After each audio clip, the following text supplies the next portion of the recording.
হুম।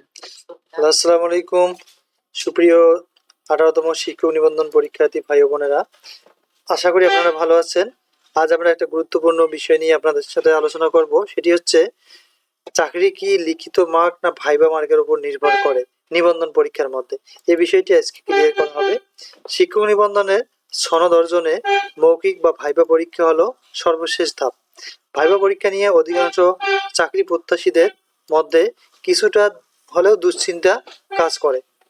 একটু সতর্ক থাকলে ভাইবা পরীক্ষায় অনায়াসে ভালো নম্বর নিয়ে উত্তীর্ণ হওয়া সম্ভব।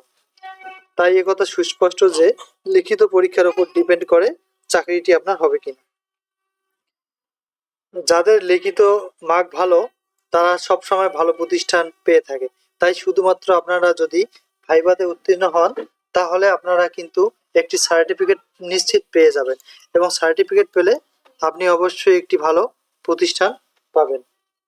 সেটা আপনার লিখিত মার্কের উপর নির্ভর করে। তাই আমি মনে করি ভাইভাটা মূলত হচ্ছে আনুষঙ্গিক ব্যাপার, যেখানে শুধু পাস করাটাই মেইন লক্ষ্য হয়ে থাকে। ভাইভা পরীক্ষায় পাস, তাহলে মনে করবেন আপনি নিবন্ধন পাস। তো সকলের জন্য শুভকামনা রইল। আপনারা জানতে পারলেন যে আসলে ভাইভা পরীক্ষাটা মূলত লিখিত পরীক্ষার উপর নির্ভর করে। তাই অবশ্যই লিখিত মার্ক যার ভালো রয়েছে তারা ভালো প্রতিষ্ঠান পাবেন, এবং ভাইভা পরীক্ষায় অবশ্যই পাস করতে হবে, কারণ ভাইভা পাসের ওপর নির্ভর করবে আপনি সার্টিফিকেট পাবেন কিনা। আর সার্টিফিকেট না পেলে জবটি আপনার কিভাবে হবে। তো সকলের জন্য শুভকামনা রইল। আরো কোনো বিষয়ে জানার থাকলে অবশ্যই কমেন্ট করবেন। আসসালামু আলাইকুম।